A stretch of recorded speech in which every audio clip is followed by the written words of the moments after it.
नमस्कार। आप देख रहे हैं special coverage news Shiv Kumar Mishra official. मैं हूं शिव कुमार, मेरे साथ हैं आदरणीय संजय सर। स्वागत और अभिनंदन। देखिए, जब बुरा वक्त आता है तो किसी को पता नहीं होता है, ना आज तक किसी को बता के आया, और कब किसका आ जाए ये किसी को पता नहीं होता है। क्या केजरीवाल ने सोचा था हम चुनाव हार जाएंगे? दिल्ली किसी के बाप की नहीं है, ये उनकी आम बोलचाल की भाषा थी। क्या नवीन पटनायक को कोई कह सकता है कि वो चुनाव हार जाएंगे? क्या कोई कह सकता है स्टालिन अपनी विधानसभा में चुनाव हार जाएंगे? क्या कोई कह सकता है कि जिस लोकसभा सीट से व्यक्ति सांसद हो वहां विधायक नहीं बन पाएगा? गौरव गोगोई। क्या कोई कह सकता है कि ममता बनर्जी जो 15 साल से चीफ मिनिस्टर थी वो पहले भी हार गई, इस बार फिर हार जाएंगी, उसी उम्मीदवार के सामने हार जाएंगे जिसने पहले हराया? और वो हुमायूं कबीर जिसे दरवाजे दरवाजे पीट रहे थे, वो दोनों विधानसभा से जीत जाएगा जब हिंदू मुसलमान का पूरा फाइट हो गया पूरे प्रदेश में। ये सारी बातें गले किसके उतरेंगी? अब ये सब हो गई भैया, चुनाव परिणाम आ गया, जीत गया वो सिकंदर, जीता वो लोकतंत्र, हार गया वो झूठ तंत्र। कहते हैं खिसियानी बिल्ली खम्मी नोचती है। अब इधर सर्वोच्च अदालत पर सबकी नाराजगी बढ़ी, क्योंकि उन्होंने कहा था कि ये हार जीत का आंकड़ा अगर कटे हुए वोटों के आसपास होगा या कमती बढ़ती होगा तो हम विचार करें। ऐसा 160-70 सीटों पर है। अब क्या सर्वोच्च अदालत विचार करेगी? तो हो सकता है सर्वोच्च अदालत ने सोची हो हम यहाँ कहां तक विचार करें, ज्ञानेश कुमार की याचिकाएं कहां तक रोज रोज सुने। चलो ज्ञानेश की ही याचिका सुन लेते हैं, तुम्हारी नियुक्ति अवैध है या वैध है। अब इस नियुक्ति की सुनवाई 2025 के बाद 2026 में हो रही है। 23 से लंबित है मामला तो 2015 से चला रहा है, लेकिन ये 23 का लंबित है। 23 में नहीं हो पाई, 24 में चली गई। राजीव कुमार जी पूरा कार्यकाल कर गए, उनकी भी नहीं हुई। फिर ज्ञानेश कुमार जी की हो गई नियुक्ति, लेकिन नियुक्ति के मामले पर सुनवाई नहीं हुई। अब 26 आ गई। बिल्कुल। अब मामला फंस गया है। अब ज्ञानेश कुमार लग रहा है कि गए, और गए तो मोदी शाह का तो काम हो गया। हरियाणा मिल गया, महाराष्ट्र मिल गया, दिल्ली मिल गई, बिहार मिल गया, बंगाल मिल गया। हालांकि वो ऐसे नहीं जाएंगे, ये भी मैं जानता हूं। बिल्कुल। लेकिन क्या हमारी अदालत इतनी ताकतवर निकलेगी और वो सुना दे, या फिर पूर्व न्यायाधीश, पूर्व चीफ जस्टिस ऑफ इंडिया की तरह कहें कि रात मेरे सपने में आया था कोई, और अगर ज्ञानेश कुमार जी को हटाया तो फिर देख लेना। ये भी तो हो सकता है। तो संजय सर, क्या है पूरा मामला? मामला बहुत गंभीर है और जैसा आपने बताया दिलचस्प है। और 2023 क्या 2015 से ये सब चल रहा है कि मुख्य चुनाव आयुक्त की नियुक्ति कैसे होगी, और जाहिर है कि जरा मामला टेढ़ा है या टेढ़ा लग रहा है। मैंने जो कुछ भी कहिए, मैंने टेढ़ा नहीं भी हो सकता है, अगर सुप्रीम कोर्ट कहे कि नहीं तो नहीं, लेकिन सुप्रीम कोर्ट कह रहा है कि हमें अधिकार है कि नहीं, हम क्या कह सकते हैं कि नहीं, वगैरह वगैरह। तो अधिकार का मामला है, अब आप अपने अधिकार को कैसे लेते हैं। जैसे इसमें मुख्य न्यायाधीश ने कह दिया कि चूंकि मुख्य न्यायाधीश को भी पैनल में होना था इसलिए मामले को नहीं सुनेंगे, जो कि मतलब पदेन अगर है मामला तो उसमें नहीं सुनने का क्या मामला है।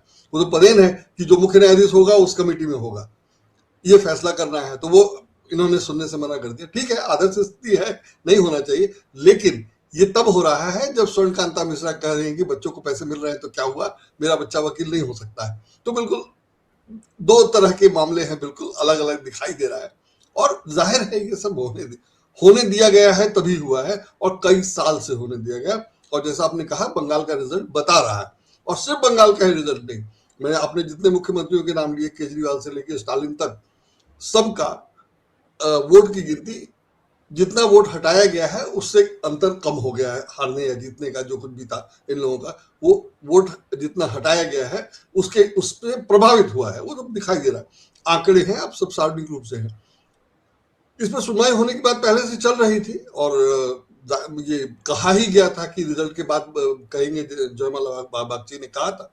तो सबसे बहुत अचानक नहीं है, लेकिन इतने दिनों से टलता रहा है। और फिर तो मैंने सॉलिसिटर जनरल ने मांग की है कि अभी वो सबरीमाला मामले में व्यस्त हैं, और अभी दूसरे मामले भी हैं, वो व्यस्त है, इसलिए इसको बाद में सुना जाए। लेकिन कोर्ट ने कहा है कि नहीं, ये सबसे महत्वपूर्ण मामला है।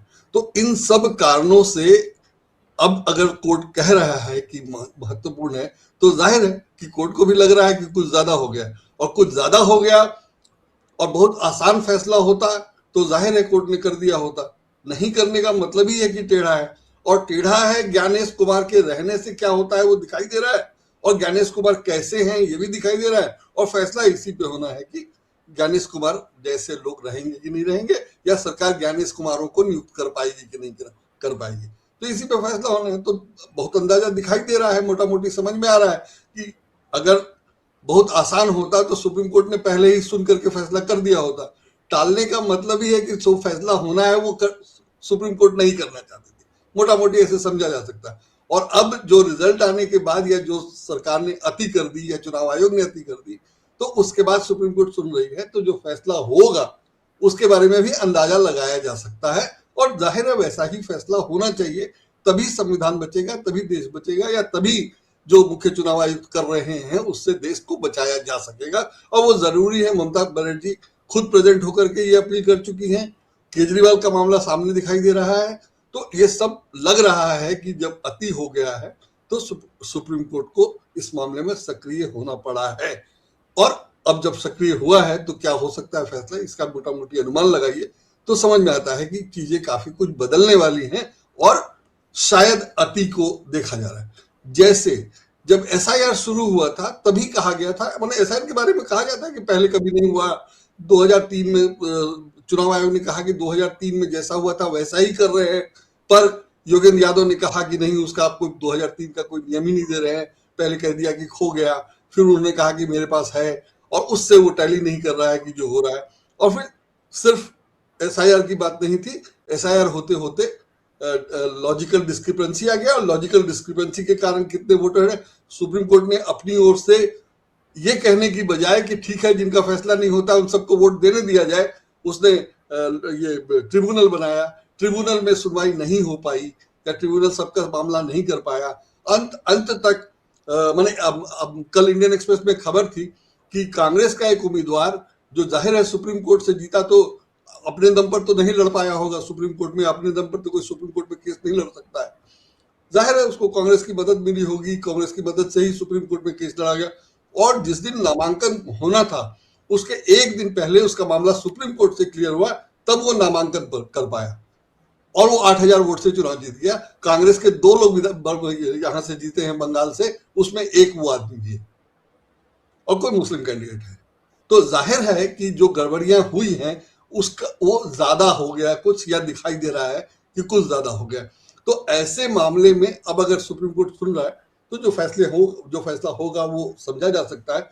लेकिन जो ज्ञानेश कुमार कह रहे थे कि चुनाव आयोग को ये अधिकार है वो अधिकार है, और सब उन्होंने कहा कि हम कर सकते हैं ऐसा, और सुप्रीम कोर्ट ने करने दिया डिजिटल कह रहे लॉजिकल डिस्क्रिपेंसी तक। तो लॉजिकल डिस्क्रिपेंसी या स्वतंत्र संस्थान है चुनाव आयोग, ये सब तो तब होगा ना जब उसका मुखिया सही ढंग से चुना जाए। जब मुखिया ही सही ढंग से नहीं चुना गया है तो वो संस्थान जो काम कर रहा है वो सही है क्यों माना जाए और कैसे माना जा सकता है। तो इस पे फैसला पहले ही होना चाहिए था, लेकिन नहीं हुआ, और जाहिर है सुप्रीम कोर्ट ने सब करने दिया या होने दिया।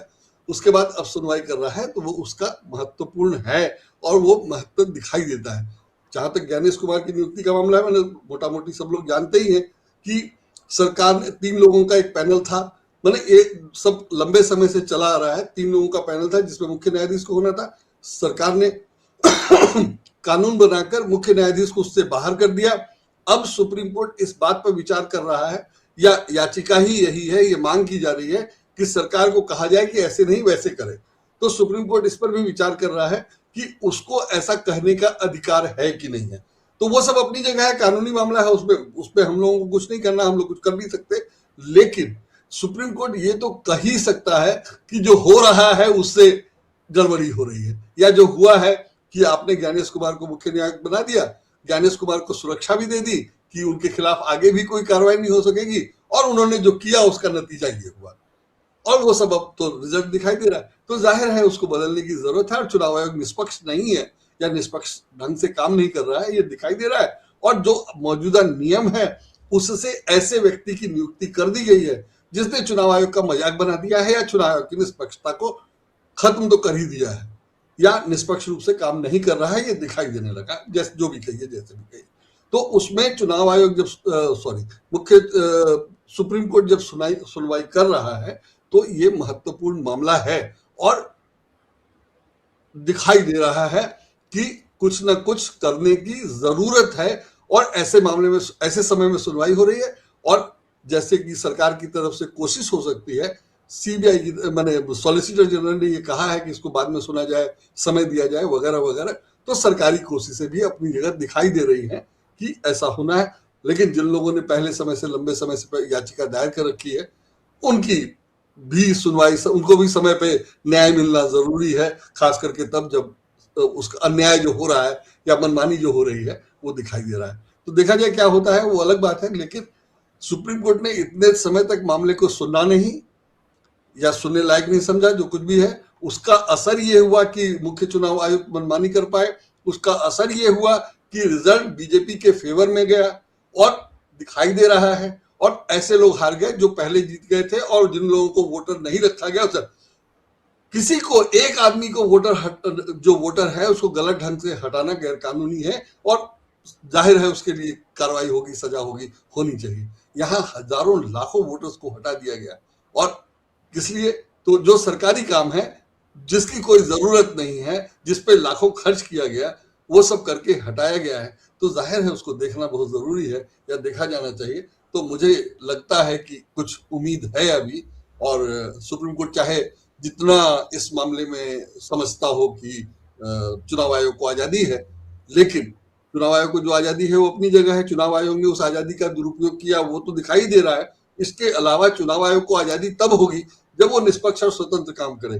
जब उस दिखाई दे रहा है कि इस आजादी का या इस मामले को नहीं सुनने से चुनाव आयोग का मुखिया ऐसा व्यक्ति बन गया है या ऐसे व्यक्ति को बनाया गया है या बनाया जा सकता है जो निष्पक्ष नहीं है और जिससे चुनाव के नतीजे प्रभावित हो रहे हैं, तो जाहिर है सुप्रीम कोर्ट को कुछ ना कुछ करना पड़ेगा। और अब वो आंख मूंद कर नहीं रह सकता है या अब वो मामले को टाल नहीं सकता है जो कह दिया गया है। और जाहिर है सॉलिसिटर जनरल ने कहा है तो इसका मतलब कि सरकार चाहती है कि मामले को भी और टाला जाए, तो और सुप्रीम कोर्ट टालने के लिए तैयार नहीं है। तो अंततः क्या होगा पता नहीं। आपने भी वही कहा, मैं भी यही कह रहा हूं, और मुझे उम्मीद नहीं है कि बहुत ड्रास्टिक कुछ होगा, लेकिन क्या होता है वो भी देखना दिलचस्प होगा। और जो भी होगा वो पीछे के प्रभाव से क्यों नहीं होगा वो भी देखा जाना चाहिए, और उसके लिए क्या दलील दी जाती है और दोबारा क्यों नहीं कहा जाएगा, या दोबारा फिर अगर एक बार कोई फैसला होता है वो पीछे के प्रभाव से लागू नहीं होता है तो फिर दोबारा दूसरी याचिकाएं तो दायर हो ही सकती है, वो सब अपनी जगह है।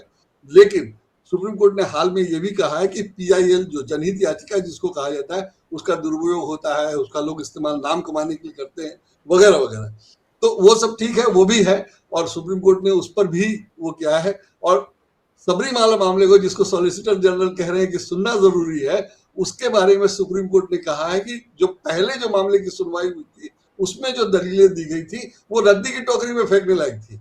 ये सुप्रीम कोर्ट ने अब कहा है।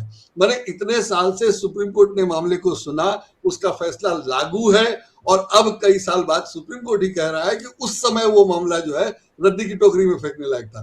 तो आप समझिए कि क्या क्या चल रहा है। मंदिर का मामला, मंदिर में महिलाओं के प्रवेश का मामला, और जो बहुत क्लियर है कि धर्म का मामला है, धर्म वालों को तय करना चाहिए, तो सुप्रीम कोर्ट ने तय किया, और जाहिर है उस समय किसी और ने तय किया, कुछ कोई और अभी सुप्रीम कोर्ट ही कह रहा है कि वो रद्दी की टोकरी में फेंकने लायक था। तो और इस मामले में जिसपे सुनवाई पहले हो जानी चाहिए थी उस पर नहीं हुई, और जो रद्दी की टोकरी में फेंकने वाला उसमें फैसला हो चुका था। तो जो हो रहा है वो दिखाई दे रहा है, और मैंने उसकी गड़बड़ियां भी दिखाई दे रही हैं, और नतीजा वगैरह है। लोग कह रहे हैं कि ममता बनर्जी ने कहा कि मैं इस्तीफा नहीं दूंगी, वो टेक्निकल मामला है। ये प्रचारित किया ही जा रहा है कि ममता बनर्जी ऐसा नहीं कर सकती हैं, उनसे जबरन इस्तीफा लिया जाएगा वगैरह वगैरह, लेकिन उसका जो तकनीकी महत्व है उसका असर हुआ है, और तभी सुप्रीम कोर्ट ने कहा है कि नहीं ये जरूरी है और इस पर सुनवाई करेंगे, वरना सॉलिसिटर जनरल ने तो मांग की ही है कि उसको टाला जाए, बाद में सुना जाएगा। तो वो नहीं हो रहा है, यही बड़ी बात है, और इतना ही कम नहीं है। अभी देखा जाए फैसला क्या आता है, उसके बाद उस पर कुछ बात की जाएगी। चलिए सर, देखते हैं। और बात यह है कि मेरा एक अंतिम आपसे सवाल है, क्या आपको लगता है कि सुप्रीम कोर्ट में जो सुप्रीम कोर्ट ने कहा था कि अगर हार जीत का आंकड़ा एसआईआर के वोटों से कम होगा तो क्या सुप्रीम कोर्ट उस पर कुछ कार्रवाई करेगा? बिल्कुल करना चाहिए, और उसका आंकड़ा आ गया है, उसकी रिपोर्ट आ गई है, अलग अलग चुनाव क्षेत्रों का सब डाटा है, सब कुछ आ गया है, और सुप्रीम कोर्ट ने कहा है कि तब देखेंगे। और देखेंगे तो मतलब जब वैसा है तो नहीं देखने का कोई कारण नहीं है, खुद ही देखना चाहिए। और जाहिर है उस ढंग से तो जो चुनाव हारा है वो अपील भी करेगा ही, तो आएगा। मुझे लगता है कि नहीं देखने का कोई कारण नहीं है। और जिस ढंग से बंगाल में हिंसा हो रही है, जिस ढंग से सुरक्षा बलों की तैनाती हुई थी, जिस ढंग से चुनाव हुए, लग रहा था जैसे कि युद्ध हुआ, और सब करके भी अगर शांति नहीं है, मतलब हिंसा हो रही है, तोड़फोड़ हो ही रही है, तो जाहिर है कि किसी ना किसी को तो देखना ही चाहिए कि हो क्या रहा है। और जो आप कह रहे हैं या सरकार जो कह रही है वो हो नहीं रहा है, तो सरकार का काम जनहित में है कि नहीं, यही देखना सुप्रीम कोर्ट का काम है। और जनता सरकार की शिकायत लेकर ही सुप्रीम कोर्ट के पास जाती है। जनहित याचिका, उसमें एक विशेष प्रावधान था या मामले को आसान करने के लिए था। सुप्रीम कोर्ट ने कहा कि उसका दुरुपयोग हो रहा है, उस दुरुपयोग को रोकना भी सुप्रीम कोर्ट का काम है। इसका सुप्रीम कोर्ट को यह नहीं करना चाहिए कि नहीं अब हम जनहित याचिका सुनेंगे ही नहीं, या जनहित याचिका कोई दायर कर ही नहीं सकता। लेकिन वो सब बाद की बातें हैं। सुप्रीम कोर्ट को नहीं सुनने का स्कोप ही नहीं है, और उसको जाहिर है विशेषाधिकार उसका है, प्राथमिकताएं उसी को तय करनी है, सब कुछ है। लेकिन उसमें गड़बड़ी हुई या उसका दुरुपयोग हुआ, अब जो भी कहिए, तो वो दिखाई दे रहा है। और मुझे लगता है कि सुप्रीम कोर्ट को जब ये एहसास हो गया कि उसका दुरुपयोग हो रहा है, तो उसने कहा कि नहीं, अब प्राथमिकता इसको देने की जरूरत है। तो मुझे लगता है कि पीछे अगर भूल चूक कुछ हुई है तो उसको सुधारने की कोशिश है, और उस पर ध्यान दिया जा रहा है। तो हम लोगों को सकारात्मक रहना चाहिए और उम्मीद करना चाहिए कि जो कुछ भी होगा वो सकारात्मक होगा, सही होगा, जनहित में होगा या जनता के लिए होगा। अब इसमें यह उम्मीद करना कि सुप्रीम कोर्ट सरकार के खिलाफ फैसला नहीं देगा, ये मुझे लगता है कि कुछ ज्यादा ही होगा।